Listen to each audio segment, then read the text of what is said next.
We left off the last Rashi that he was sitting at the entrance of his tent, Kichomayom, at the hottest day of part of the day. And Rashi cites Chazal, Hotzi HaKadosh Baruch Hu Chamin Artiko. Hashem had taken the sun out of its sheath, not to burden him with guests.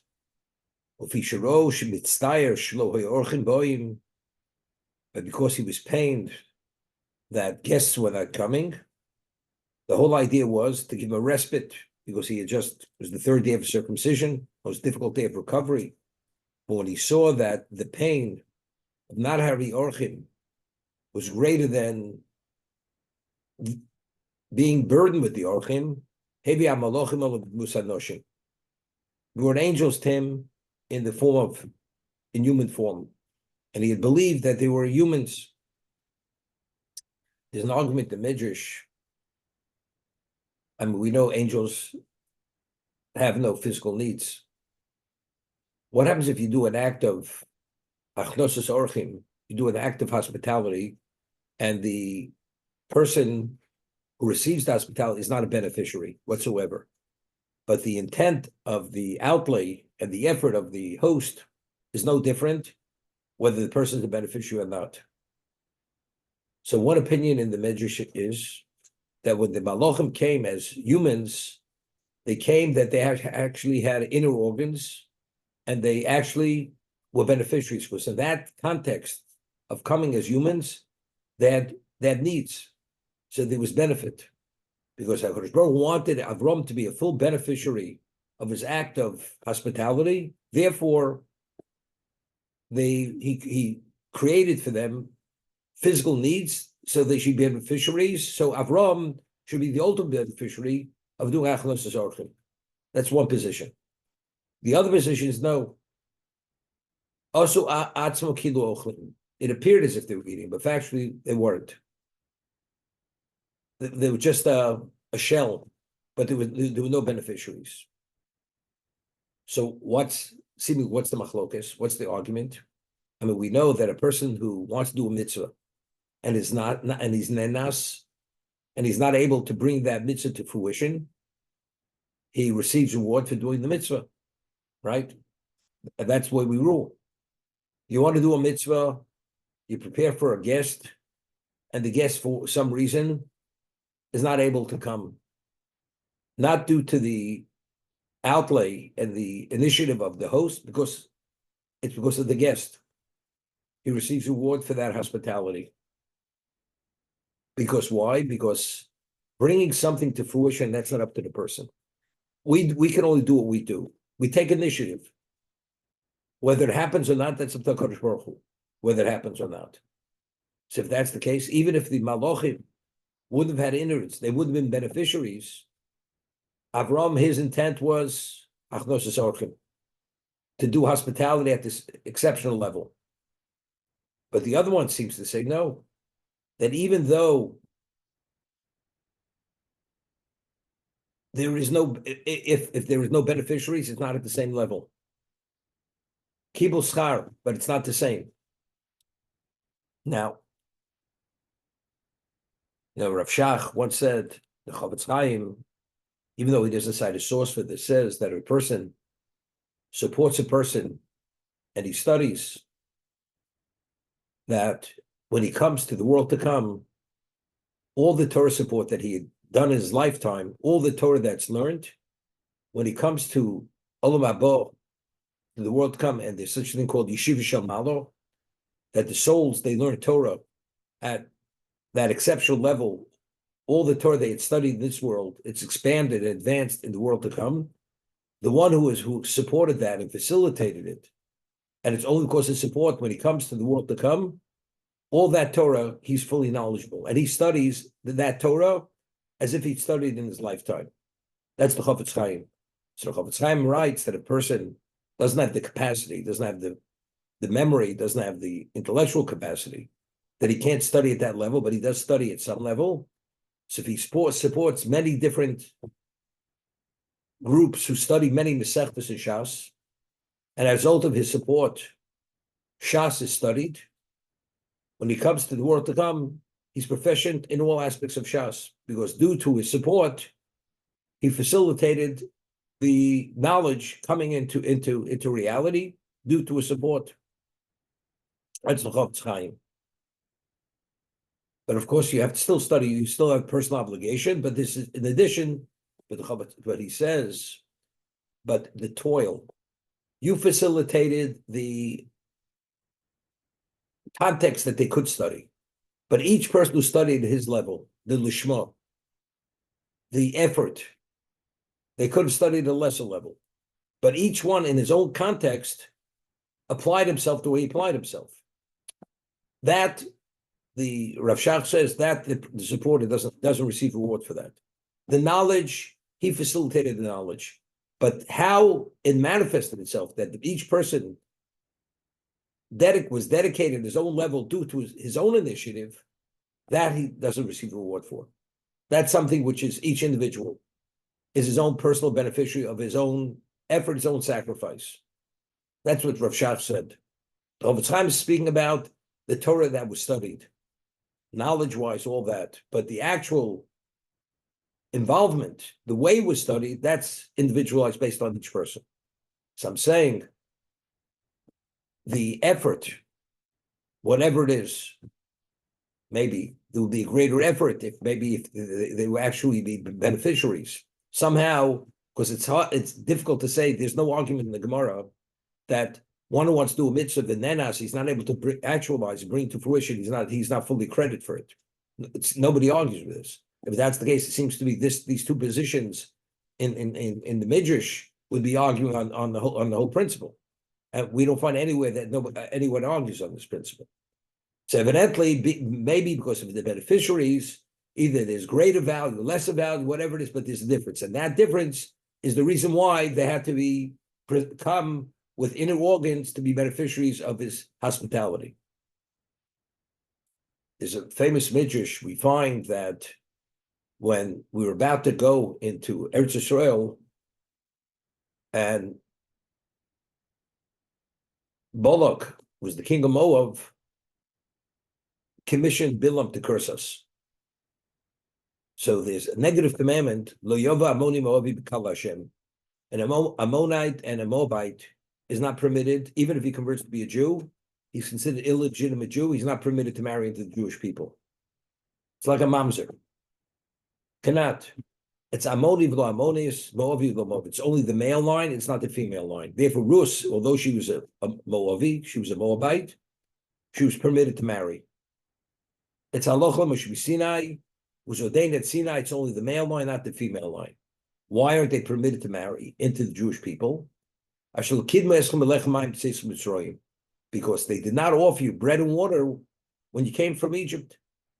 They should have offered you. So the Ramban explains over there that who are they? They're descendants of Lot. Lot was a beneficiary of Avram's Chesed. If not for Avram going to battle against the four kings, he would have been killed. And he was only saved from Sodom at the end, only in the merit of Avram. That's where he was saved. Everything else perished there. So there's a basic concept of what? Of Hakar Satov, of you're beholden. Just on that beholdenness, they should have offered you the bread and water, but they didn't. They're called Kfuyei Tova. They're considered ingrates. Hashem doesn't want that characteristic of being ingrates integrated into the Jewish people. Therefore, Lo Yova Amoni Moavi B'Kal Hashem. That's the Torah. And that's the Ramban on this negative commandment of Lo Yova Amoni Moavi, the Ammonite and the Moabite, even if they convert, they're considered illegitimate. So the Medrash says something phenomenal. Here we see something. People, they did not offer their water and bread. They did not do chesed, l'misha eino tzorech chesed. Did we need that bread? Did we need that water? We had a wellspring. We had Be'er Shel Miriam. We didn't need that water. Did we need that bread? We had them on. So here we see misha eino osa chesed, misha eino tzorech chesed. Person doesn't do chesed with somebody who doesn't need chesed. Look at the level of liability. Lo yavo amoni amovi b'kal Hashem sapari misha eino chesed misha tzorech chesed. One who doesn't do chesed with somebody who's truly in need of chesed. minimally, he's going to be liable and culpable to this degree. That's the midrash over there. Now, over here, then it goes over the midrash says, and here we find Misha Oza Chesed, Misha Nutzora Chesed. A person does Chesed with someone who doesn't need Chesed. Avram Avinu did Chesed with people who aren't people, they're angels. They didn't need Chesed. And the Torah says, in the merit of the Hashanu Tachasei, it's the merit of rest under my tree, we merited Dan Yaakov. In the merit of Ekha, we offering the water, we merited Bereshel Miriam. In the merit of Ekha Paslechem, the bread, we merited the mud. So Mishos a Chesed, Mishinot Tzorah Chesed. Person does Chesed with someone who doesn't need Chesed. Look at the extent of the reward. Mishos a Chesed, Mishinot Tzorah Chesed. A person does Chesed with a person who's truly in need of Chesed. How much, minimally, how much he's deserving of reward. That's the midrash.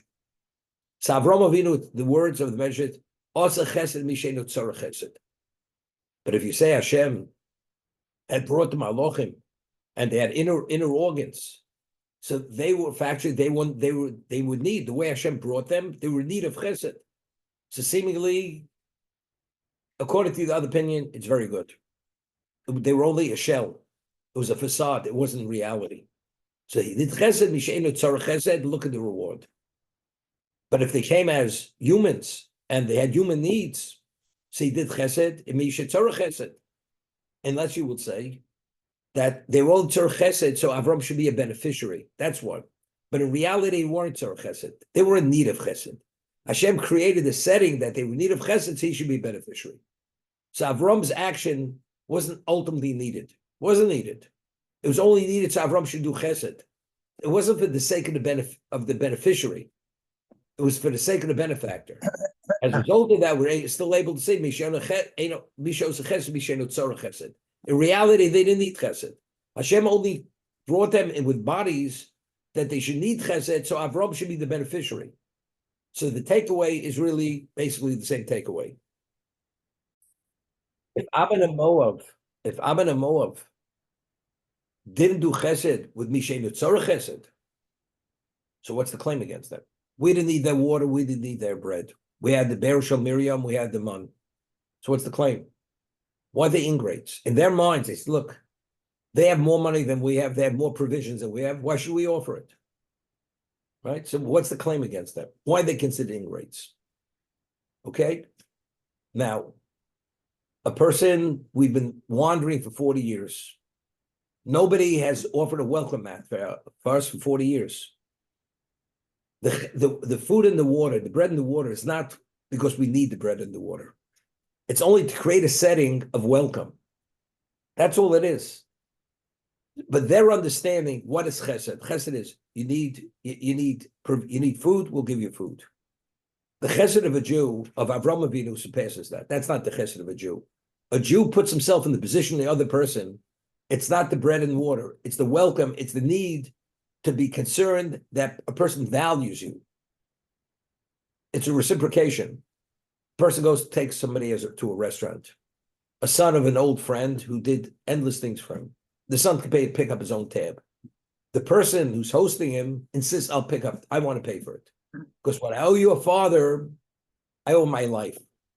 But the person who you're paying for, he could afford even more than you to pay whatever the cost of what that meal is. But that's a reciprocation. I owe it to your father. So again, what is it? It's only an expression of appreciation for what his father did. It's not the food. It's the gesture. The gesture shows appreciation. Same thing over there. They're ingrates because factually they felt they're beholden because what Avram did to their ancestor, to their antecedent, immediately should offer it. Has nothing to do with they have or they don't have. That they did it tells us that the level of Chesed is basically based on purely the mundane, the physical, not really having a sense of the person's needs to address the person's need. Chesed goes, you address every aspect of that person's need. Mitzvah say Posech Tiftach Es Yotcha, but to give charity. So over there, based on the psukim, the Gemara says that let's say a person came from a family of stature, and now the person falls on hard times.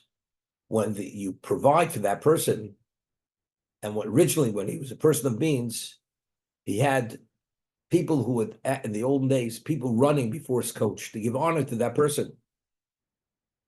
You even have to provide that to put him in a position that he doesn't feel bereft, because otherwise, and the Gemara tells over a story that there was a time you had this person, this type of person who was of that stature, had a reversal, and the communal charity could only afford to pay for the coach and the coachman, but to have runners in front of the coach, they couldn't afford, they didn't have money for that.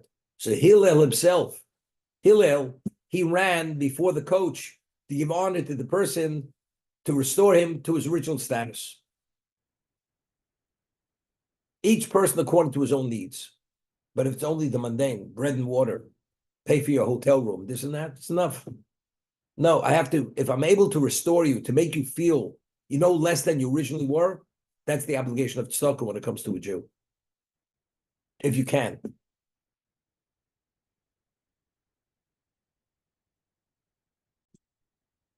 It tells us, Medrash, when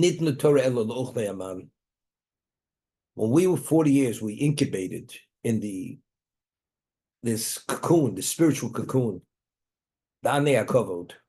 The water was miracle water. It wasn't just ordinary water, which it hydrated us. It spiritualized us. The man itself is referred to in the Gemara as lechem abirim. It's the same food that angels are sustained with. So the Ramban explains, the angels are sustained with the radiance of Hashem. Hashem took that radiance and he put it into physical form, but that was the man. That's the reason when it entered into our innards, there was no waste. It fully sustained us, nurtured every aspect of our being. That was part of the spiritualization. And as a result of that, after 40 years of ingesting this, being infused with this, our connection to Torah was at a different level. Of course, the receptacle, the repository, was a different repository. So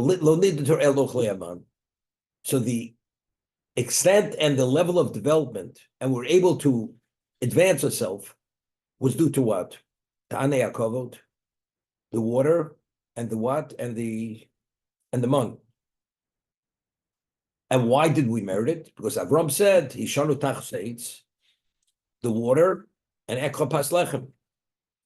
But why did that context present itself? You know why? Because he was mitztayer. Because Avram Avinu was pained that no orchim were coming.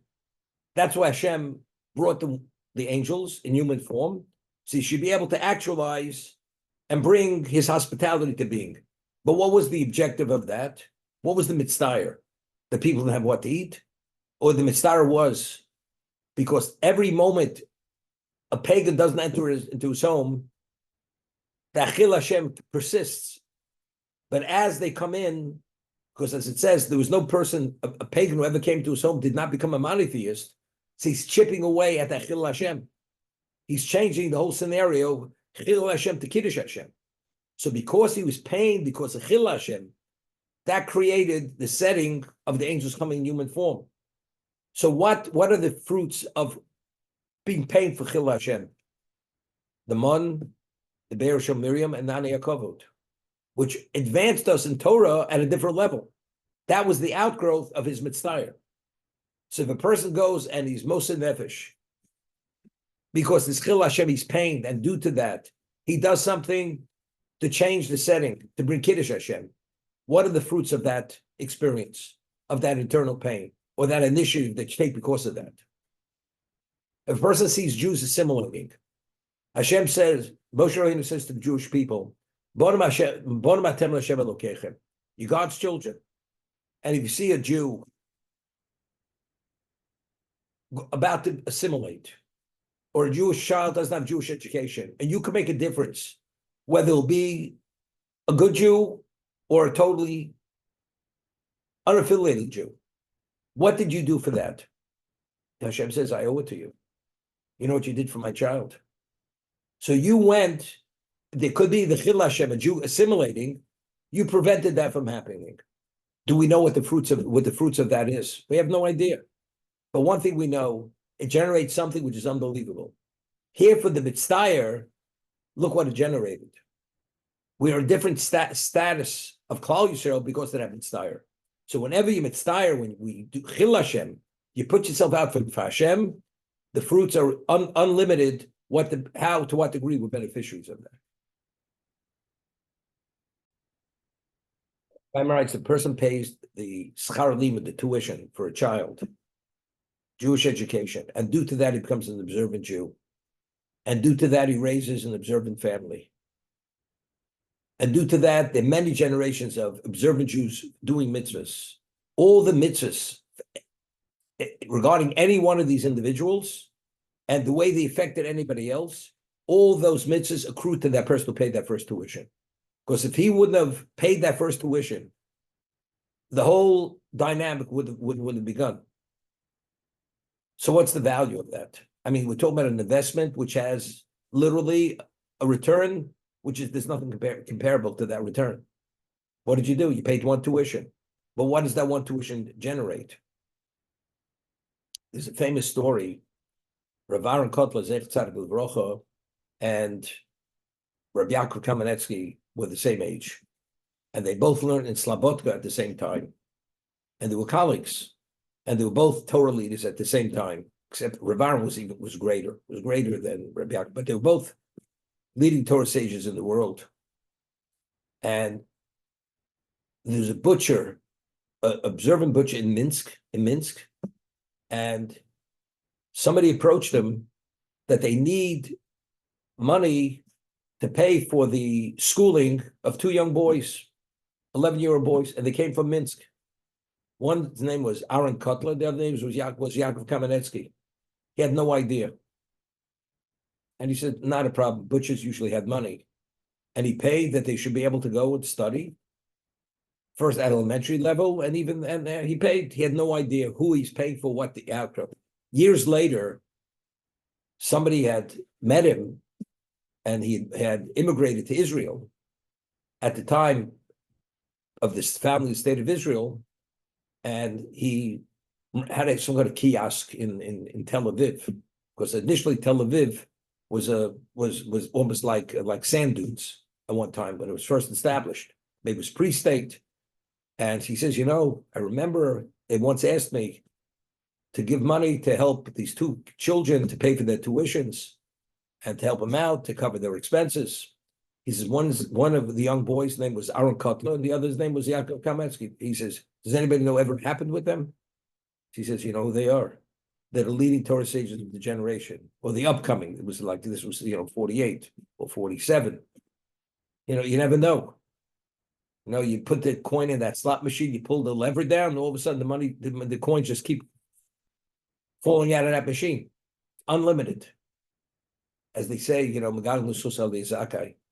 have to be fortunate that Hashem should bring you that kind of investment, that you should have that kind of return.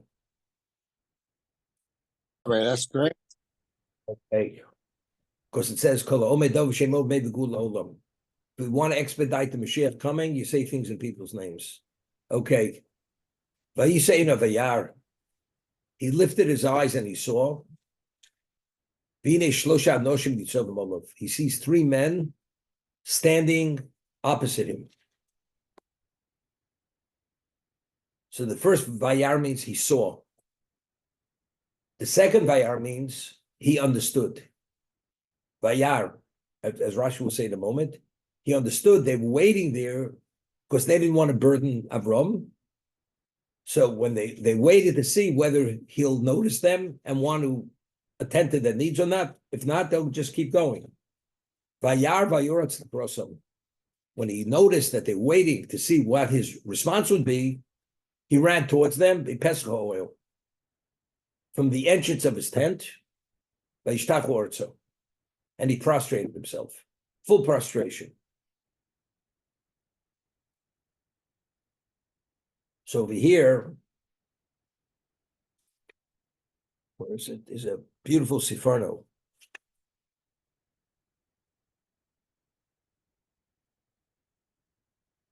Is the Sifarno here? Yeah.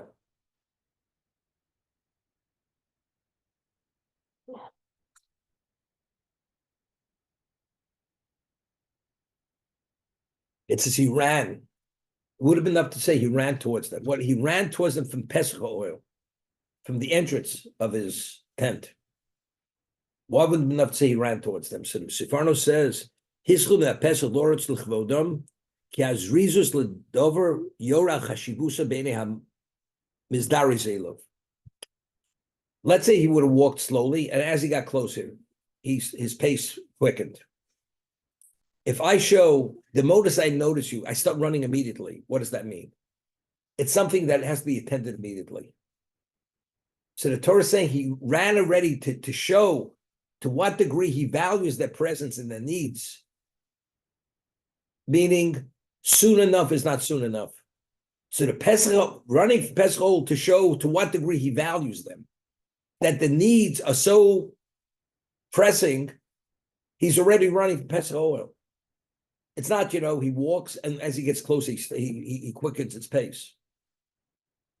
Because the reasons, he says, when you do something quickly, it shows the degree of the value of what you want to do. That's why you're running, you're trying to bring it about more quickly. The needs are so pressing, it's Pesach oil. To give them greater value. So I asked the question in the past. Avram Avinu was declared by the world as Nasi Elokim. He's the Prince of God. Avram Avinu. We're told there's a question in the Medrash. These three wayfarers, what did they look like? Did they look like three Arabs? Like just stragglers walking down the road, or did they look like three ministers? So if they're three ministers, he accorded them the honor that they're deserving. They look like ministers. So therefore, it makes sense. He prostrated themselves. They represent royalty. But if they're three stragglers, what's he prostrating himself?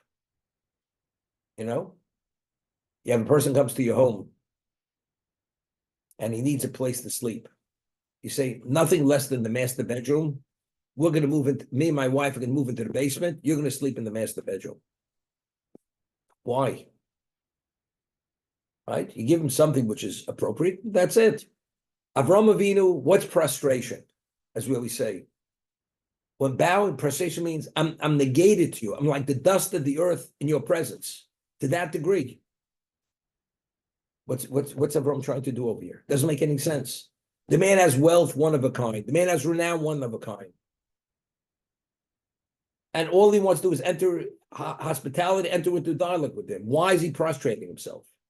And he, as it says, and he has endless servants to do everything. But him and his wife, they prepare the food, and he even serves. He serves them hand and foot as they're there until they leave. Then he escorts them. I mean, nothing less. You have to be involved in every aspect of the chesed. Why? We're talking about a bunch of stragglers. The royalty is one thing. Stragglers, why? And even royalty, why? You can be involved, but to a degree, but to prostrate yourself. The king of the Prince of Saudi Arabia comes to Washington. Obama, he prostrates himself. Okay. Because he should be the doormat. Do you think Trump is going to prostrate himself to the Saudi Arabian prince? He's not prostrating himself. Avram Avinu, he's prostrating himself, even to royalty. Prostration means I'm nothing in your presence. I'm dust. I'm dust under your feet. How do we understand this? Just as an aside, Mishnah tells us in Pirkei Avos that your home should be beis vad lechachamim. It should be a meeting place for Talmidei Chacham to gather and have a misafak ba'ave ragleim. You should roll in the dust of their feet. These are Talmidei Chachamim. You should drink thirstily their words. Talmidei Chachamim. These Talmidei Chachamim, they can't write a check more than 5 cents. It's your own. You have the financial needs, you could host them. You should roll in the dust of their feet and drink thirstily their water. You understand what it's all about? I'm rated as, one of the richest people in the world or in the community. You should be misavik faragleim. Avram Avinu is prostrating somebody that does for these. So they say it's Talmidei Chachamim. So there's a famous story with Reb Chatzkel Abramsky, who was the chief was the head of the London Besna for 30 years in England, and Sir Isaac Wolfson. Sir Isaac Wolfson was a religious Jew, observant Jew, he was a philanthropist, and he had a special relationship with Chatzkel Abramsky. Zed Tzaddik Avrocha was a colleague of the Brisker Rov. They learned together in Volozhin, together as young men. And there's a Torah correspondence between the Brisker Rov and Rav Chatzkel Abramsky. Eventually, his last years he lived in Israel. So every morning when Rav Chatzkel Abramsky would go to daven, Sir Isaac Wolfson had no children. He would come with his limousine Rolls Royce to pick up Rav Chatzkel to go to shul. So Sir Isaac Wolfson will get out of his limousine and to greet Rav Chatzkel Abramsky, and the chauffeur would open the door, and Sir Isaac Wolfson goes in first. So Rav Chatzkel Abramsky says, so Yiddish to Sir Isaac Wolfson, he says, Mr. Wolfson, come raus. You got to come out. Frie Torah geht da rein, nachdem du gehst da rein. First Torah goes into the Rolls Royce, then you follow. Yeah, this is what he said to him. Sir Isaac Wolfson came out, he went in, and Sir Isaac Wolfson followed. You understand? If somebody would witness this, a guy who earns $500,000 a year, the rabbi, I pay his salary. I pay the janitor, I pay the rabbi. We got a board. We'll tell him what to do. If Sir Isaac Wolfson comes out, follows back, so what is the value of this rabbi? Well, this rabbi evidently is very special, because otherwise this man is not according this kind of honor to him. You wealthy guy, your home should be turned into a meeting place for Talmidei Chachamim. And how should you interact there? You should roll in the dust of the feet. Means you should negate yourself to that position.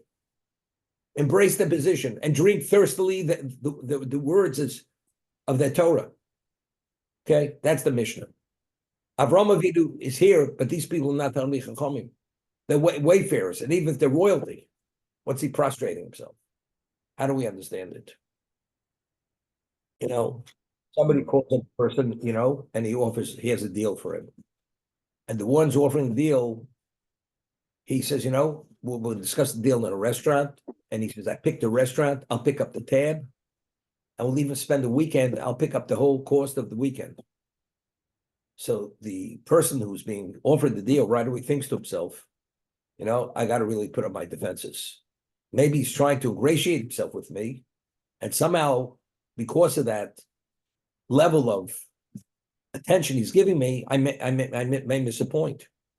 And he has an agenda here. He wants to somehow pull the wool over my eyes, and maybe that's why he's going to this extent, to treat me royally.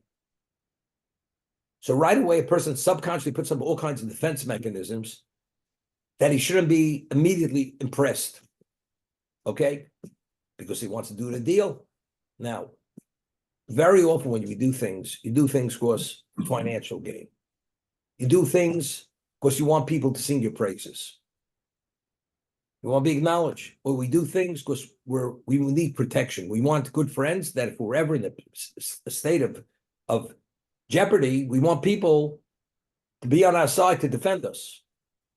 Avraham Avinu, he needed nobody to acknowledge him. He had world renown. He already was declared by the world as the Prince of God. Wealth, he had one kind of wealth. He could have taken the spoils of Sodom. He turned it down. He had wealth, untold wealth. What about protection? He defeated the four mightiest kings. Not only did he defeat him, one of the reasons the other ones, remember it says, Hashem appeared in the plains of Mamre. Honor and Eshka, one of them said to him, he consulted, should I circumcise myself? Should I not circumcise myself? One of them says, you got to be concerned. When you're in a firm state, the relatives of the people you killed, they're going to come and you can be vulnerable. They may actually kill you at that time.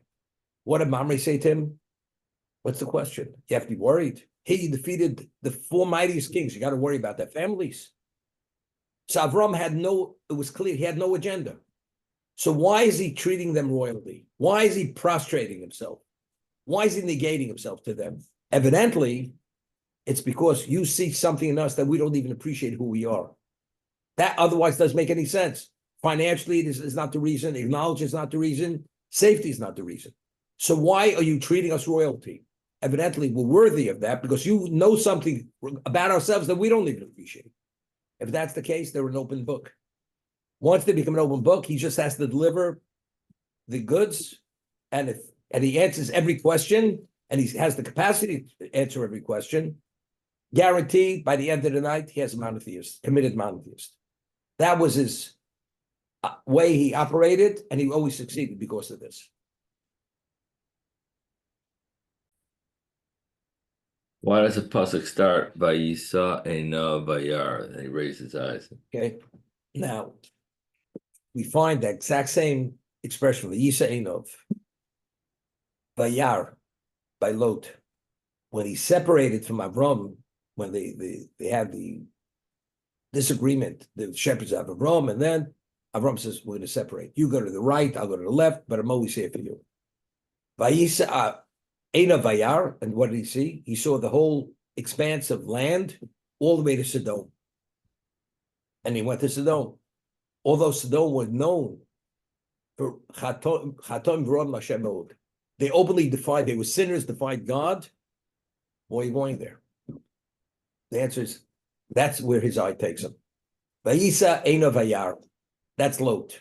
Avram Avinu, in contrast, the Medrash, Vayisa Einav Vayar, what did he see? What was he looking for? Very often, we say, whoever you are, Hashem brings you what you're looking for. He lifted his eyes. What does he see? All of a sudden, the angels are there. Person's looking to do mitzvahs, and you're paying when you can't do the mitzvah, Hashem will bring you the mitzvah. All of a sudden, you open up your eyes, you have the opportunity to do the mitzvah. The guy who wants to do the bad thing, what is he looking for? That's Magal L'Chova Yidei Chayiv. You're looking for that, he'll bring you plenty of that. And that the Gemara says, Kol Bolatar Matayronoso, Kol Latame Postum. Person wants to go off the cliff, Hashem says the door's wide open. Many opportunities to do whatever you want. You want to be matarius, you want to purify yourself. Not only Hashem will present to the setting, he'll even assist you to succeed in that endeavor. But to contrast the two, Vayisa Einav Vayar, by Lot and by Avram Avinu.